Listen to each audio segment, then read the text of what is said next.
Hello and welcome to our weekly program, Global Review. As you know, in this we bring to you in-depth analysis of global developments in the last week. We also bring to you issues that have gone off the headlines and are requiring issues and analysis that we must interconnect. We also bring to you an important publication in our section on book review. But let's have a look at the headlines.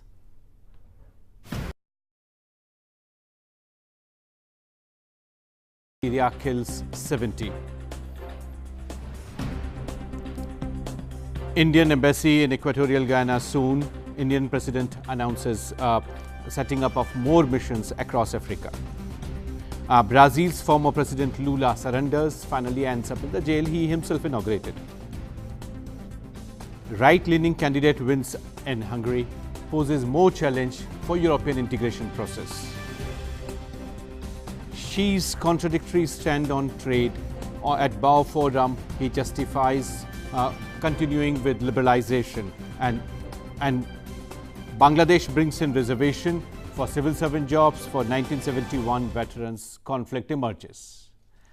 Welcome. With some of these issues that our highlights capture, we bring them into a sort of focus and we pick up one story for detailed analysis. Last week, we hosted Prime Minister of Nepal here.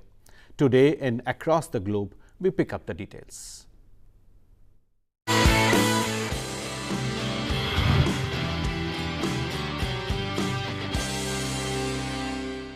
With Prime Minister's continued emphasis on neighborhood first, and incidentally, Nepal was one of the countries that was figuring right in 2014 on the top list of Prime Minister's destinations. We hosted the new Prime Minister in Nepal. Prime Minister Oli was our guest here. Let's look at the package and then we would discuss.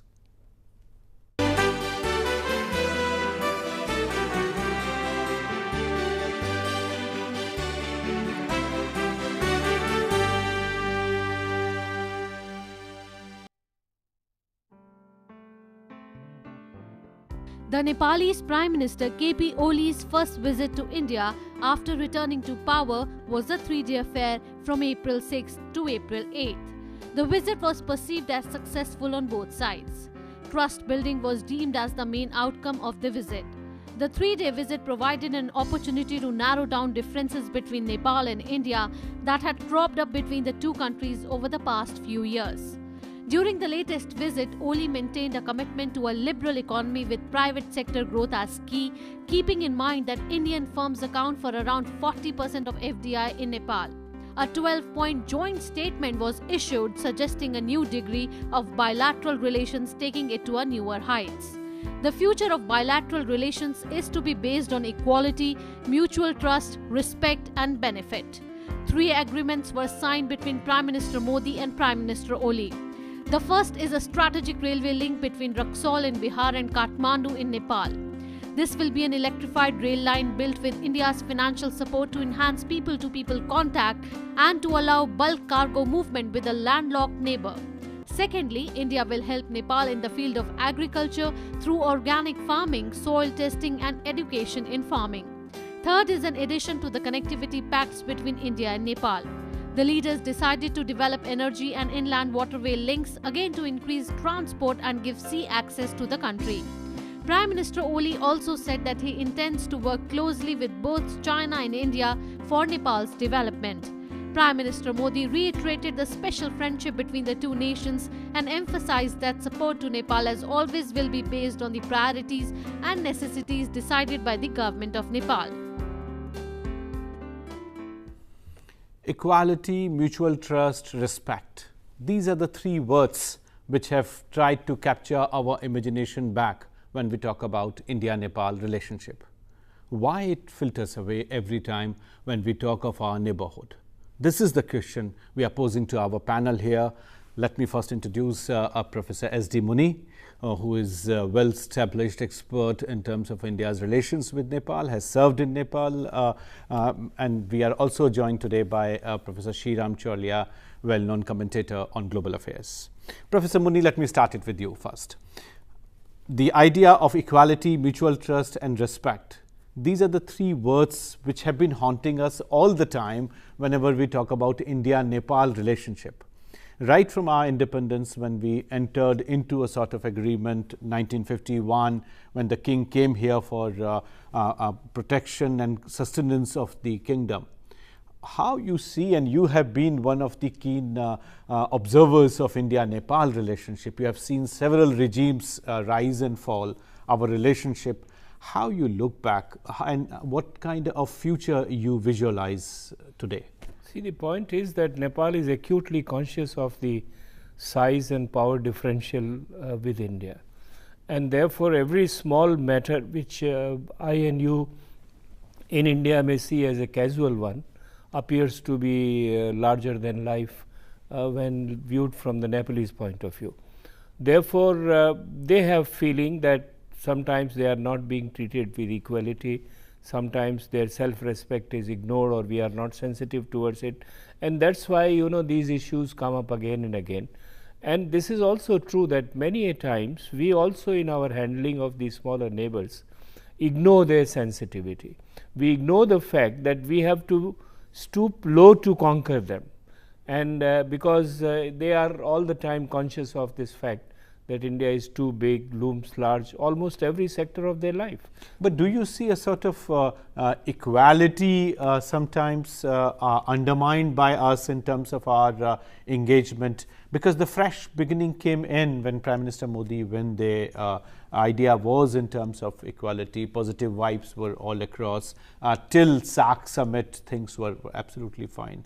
Later on, the domestic issues which have imperatives for India, and this applies to several of our neighbors, where domestic issues have imperatives for us in terms of number of people migrating, in terms of challenges they face.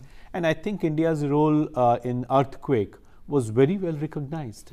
You are absolutely correct. The problem is that many of the promises made and the hopes aroused in 2014, which as you know, as you said very rightly, that Prime Minister visited even twice in 1 year, in a gap of less than 6 months.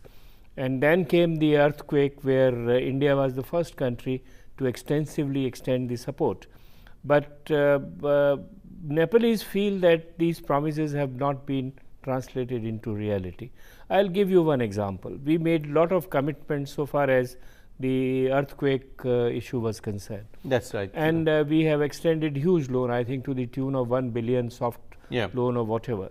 But the agreement to utilize that loan was not signed until Prachanda and Deuba came here. This has been one of the major issues, Professor Muni, in terms of tardiness of our project implementation. Exactly. Similar, there are many other projects which have not really been implemented. That's right. Professor Chaulia, India-Nepal relationship is not in vacuum, as many other relationships are.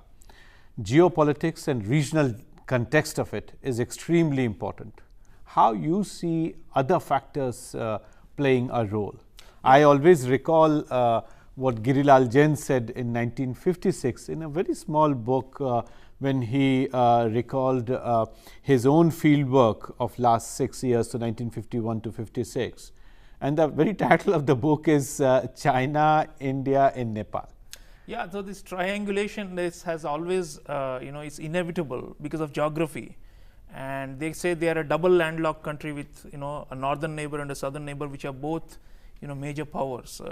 So I think they have, especially the left of the spectrum who are currently in power, K.P.Oli, the Communist Party of Nepal, and the allied Maoists, which are even more extreme left. They have tended to see, they are in a kind of they say that we want to have a balance between the Chinese influence and the Indian influence. And they have always emphasized that it should not be, in fact, K.P.Oli is on record that I want to leverage my closeness with China to bargain better with India. So if you go back to the theory, small states that are sandwiched like this often tend to play off other bigger players in order to extract. Are there some global examples that you can quickly you see, think of? Even going back in time, A.J.P. Taylor, the historian, has often talked about how small European states which were landlocked between larger ones, often tried to gain concessions from both sides by playing one off against the other. So, this is a classic small power diplomacy that the Nepalese are trying, especially the ones on the left. So, it is a triangular dynamic even domestically in Nepal, and that impacts on India and China. You see, there are three big forces, which is, as I said, the Communists, the Maoists, and the Nepalese Congress, which is more centrist. Now, in order to prove their so-called nationalist credentials, they often use the India bogey, especially the two leftist parties. Sometimes even the Nepalese Congress can do it at dire situations like the so-called blockade that they had claimed in 2015. That India so, we being more careful, more sensitive is the message that we are trying to. And I think we have to be multi-partisan, where we are working with all sides. That's and right. In fact, K.P.Oli has in a way learnt his lessons from previous eras when he had a more strident anti-India, but now he seems to be saying that he knows that for his own survival as well as for Nepal's economic development, India is inevitable. So, in that sense, he has come around. Same with Prachanda, who began very fierily and then in the second avatar said, now I want to work with India. So, it's like a revolving door. They have had 5 prime ministers in 5 years, Sachin. And every time a new leader comes in, they recalibrate with India and with China. It's a very complex dynamic, but it's part of that larger phenomenon of small state diplomacy. Professor Muni, I wanted to ask you about this question that of implementation of development projects, and you were mentioning about the sort of delays that we have in projects. Of late, as we hear, our Prime Minister has been himself reviewing. The Salma Dam is given as an example all the time in terms of how stalled projects are now coming on track. Can we think of some institutional mechanism which automatically brings in, as you know, in Nepal, when Mrs. Gandhi was there, we invited scholars from Nepal to review Indian projects. Well, I wanted to add 2 things first. First is, the delay are not only because of India. Yeah, that's right. One of the reason was a lot of instability in Nepal. That's right. In the last 3 years that Mr. Modi initiated his neighborhood first, there have been 3 to 4 government changes in Nepal. Nepal has gone through constitution making, it has gone through elections. Now, when you are busy with elections, you don't sign your projects or don't implement your projects. So, there is a problem on both the sides. And secondly, on China, I may just add that Nepalese, in the heart of their heart, realize that using the China argument is a political statement, it is not an economic statement. That really you cannot have, this is where the situation is different from European context, that Nepal cannot have China as a real alternative to India because of all other factors. Yeah, that is why we had apparently conveyed to them that if they go ahead with more hydroelectric projects done by the Chinese, we are not interested in buying that power, let them export to the Chinese. I don't think we have categorically said that. And how can they export them across the geography of the high Himalayas? So, indeed trade is geographically not feasible. Now, about monitoring, we have done this in relation to many other countries. That's right. Bangladesh, perhaps we have done it. You can have a mechanism which continuously monitors the progress of the project and finds out where the hurdles are. Wherever the hurdles are, you get back and try coordination either in your country or in the country where the project is being done. So, sir, largely the visit has triggered in many, of course. But this visit has not set up any monitoring mechanism. It has not talked about that. But this is an alternative which you were seeking. Exactly. And I think this would probably be important for us to make these visits more meaningful and bilateral relationship more productive. There is already an EPG on India-Nepal. That's right. The Eminent Persons Group, yes, which is going into the whole hog of relationship and see how to revise it. Here we take a break, and after the break we would pick up our section Beyond the News.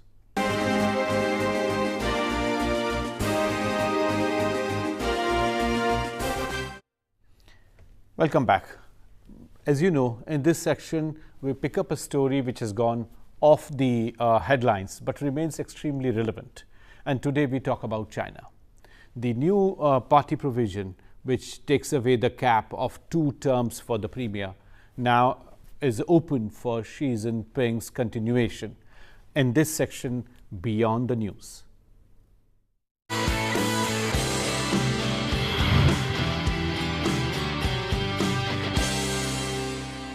Let's have a look at this report. The two-term limit on Chinese president rule ended with a decree by the incumbent Chinese president Xi Jinping, who can now be in power for more than 10 years. At the recent 19th National People's Congress of the CCP, Xi not only presented no new successor for himself, but also launched Xi Jinping thought on socialism with Chinese characteristics for a new era. National People's Congress normally lasts for 10 days. However, this year it was extended by 5 more days to decide the leadership issue. Xi Jinping was born in a family of privileged background in 1953. However, his father was purged in Mao Zedong's Cultural Revolution. He too was sent to work in a farm, but he worked his way up in the Communist Party and assumed senior positions over the years. He became China's 7th president in March 2013. In 2017, his name and his philosophy were added to the party's constitution. Since coming to power, Xi has waged an anti-corruption campaign and launched economic reforms for China, including Belt and Road Initiative to handle the excess capacity in Chinese economy. While seen as offering stability in the near term, the prospect of Xi as president for life has many worrying about his long-term intentions and a return to one-man rule in the style of Chinese emperors or Communist China's founder Mao Zedong. One of the effects on foreign relations may be of Africa's authoritarian leaders pointing toward China as justification. In fact, many of the African nations misses out on Taiwanese aid owing to armed twist diplomacy by China, which has increased in recent times.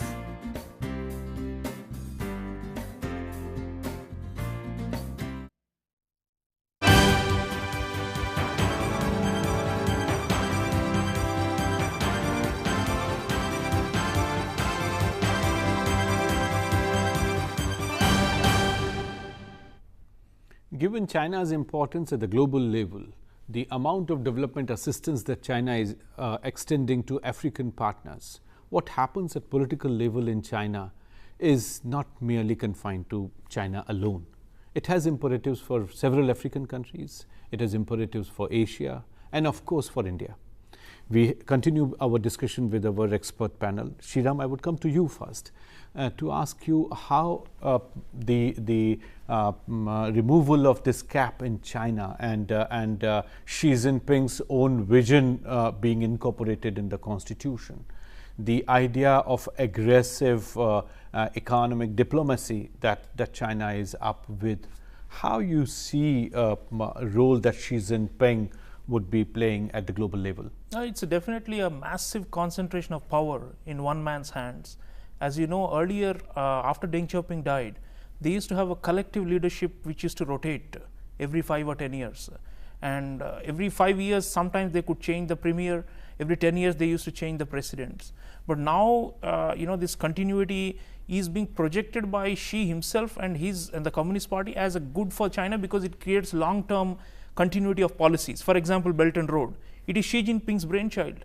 Now, Hu Jintao had not thought about it, and possibly if he were to end his tenure in another 5 years, they would say that somebody else may, new faction may take the country in another direction. So they want to actually, they claim that this is good for the country in terms of continuity and stability of policies and for the continued steady rise that China has. But the converse, of course, is, as you said, the international community is very worried because excessive concentration in one man's hands of such a large country means that the possibility of naysayers and those who would give opposite advice has been eliminated. He has ruthlessly cleared out all the rival factions. So what it means is a dangerous hawkish turn, be it in a military sphere or, as you said, in a more aggressive economic diplomacy, has nobody in a position to check or stop him. So if in the absence of checks and balances, China was always authoritarian. But this is a kind of a personalized dictatorship that we are going towards, as opposed to a collegial one. And I think that's far more dangerous and will make it a bigger player in terms of a rival to the West. But at the same time, for the developing countries, a harder nut to crack because they will not be able to move and manipulate different factions within the Chinese Communist Party now because Xi has completely cleared the field. Professor Muni, you have been observing the developments in Indian Ocean and what Sreeram talked about economic diplomacy, how you see it at the strategic level in terms of that unfolding, what kind of geopolitical imperatives this has for Southeast Asia, but also for Indian Ocean at large? Well, there are clearly two currents. I mean, where most of China's neighbors in Southeast Asia and even South Asia are comfortable with Chinese prosperity and deep pockets, and are looking towards all the assistance and money which can come, including the trade, which all of them have a deficit trade.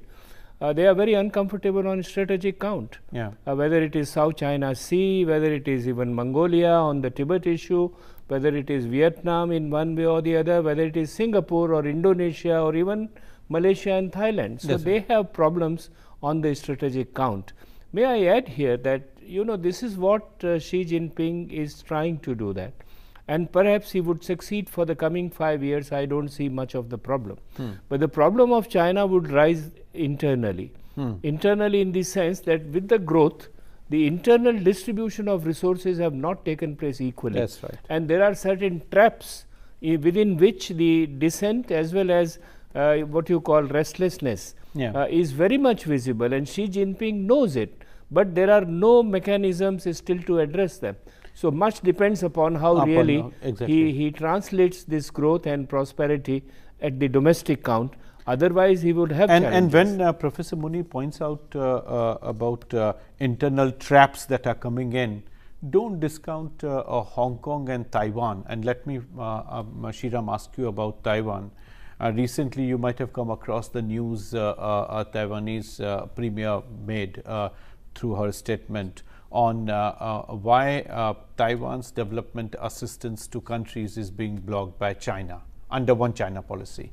So this aggression would have imperatives for those who are seeking that development assistance money as well.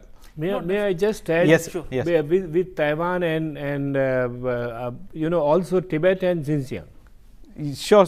Yeah. I mean, would you like to make some observation? No. I said. I just want to add. That's right. That's right. No. So they call these the core national sovereignty issues, and I think one China policy. Xi Jinping has been far more aggressive in demanding other countries be loyal to it. And they buy it in the sense like, aid is conditional upon, as you said, de-recognizing Taiwan. So Taiwan is down to just 20 countries in the world that recognize it. Once upon a time, it had 75 UN member states behind it. So it's a kind of, they want to eliminate any prospect of what they call splitism. And that's why they're also opposed to the Dalai Lama and what we are doing with Tibet and so on. So, but overall, if you see, I think the hawkish turn, especially in using the military more aggressively, has come out openly under Xi Jinping. They had that Deng Xiaoping philosophy of hide your strength, bide your time, but no longer. And they are asserting, if there is a talk of Chinese building a military base in Vanuatu, in the Pacific, they have already openly taken one in Djibouti, in the Western Indian Ocean.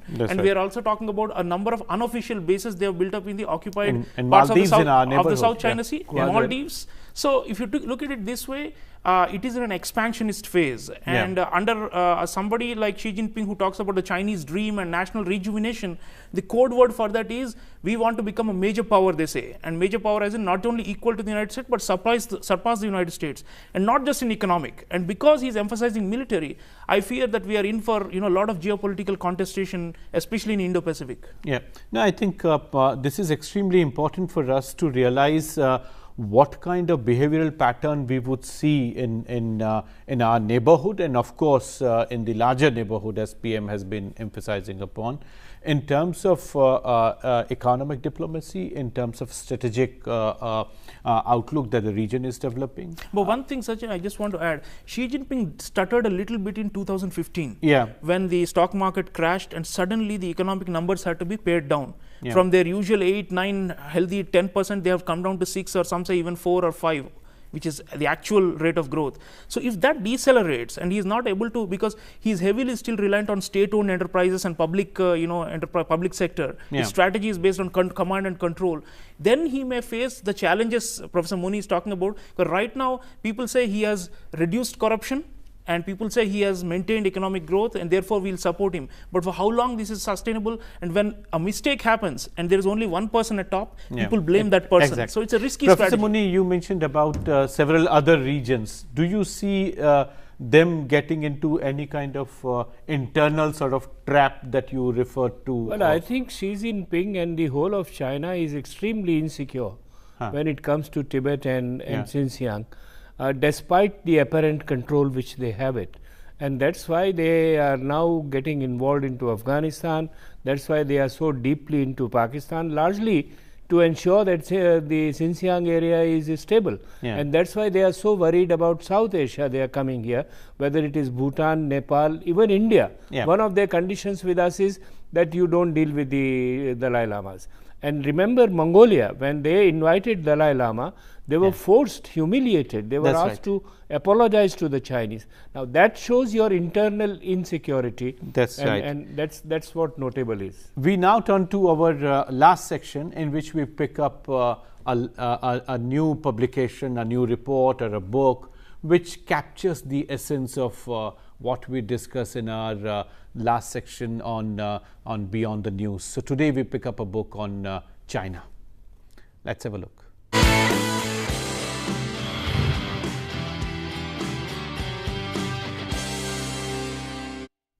So China steps out Beijing's major power engagement with the developing world. That's the book which has just come out in US by Joshua Eisman and Eric Heisbottom. This book is extremely interesting in terms of how US scholars are looking at the emerging world order as China is contributing to it. I would just turn to my panel for their expert comments. But this book is extremely important for those of you who are trying to follow as things are unfolding. The book has several chapters which are authored by all different scholars based in US and have done their field work in China and in other regions that Professor Muni alluded to. These internal contradictions in China are also going to have implications in terms of the kind of global order that we expect China to shape. With US withdrawal, what is it that China is going to shape, and what is it that value system China is going to bring back on the global table if they themselves are facing these kind of conflict? Professor Muni, what is your quick take on this? I don't. This is we are at a very early stage of projecting China as a global power. Yeah. I have a feeling the US is not withdrawing. US is probably changing its own strategy. It has lost the willpower to invest too much in terms of either political capital. But in the absence of that, it would be very difficult for them to. But look at the whole rebalancing strategy, which is largely focused on China. Sreeram, what do you say? Sajjan, one thing about this book, which is important for audiences, is China has changed, they say, the authors. They had something called a going out strategy way back in 1999. But steps out, meaning what is happening now is, earlier China was looking for raw materials and markets. Yeah. Now that was, and it was seeking foreign investment inward. It was capital scarce. Now it has become capital abundant. It has this excess capacity in industry, in construction, in infrastructure building. So that's the why outbound flow is. So which means the influence seeking is now greater. We so are it's a running more out of political strategy of China Yeah. today than it was 10 years back in the developing world. Yes, great, Sreeram. We are running out of time. I must thank my panelists for their insights and contribution in this. Please remain in touch with us. Give us your suggestions, ideas. We would come back to you next week. Thank you.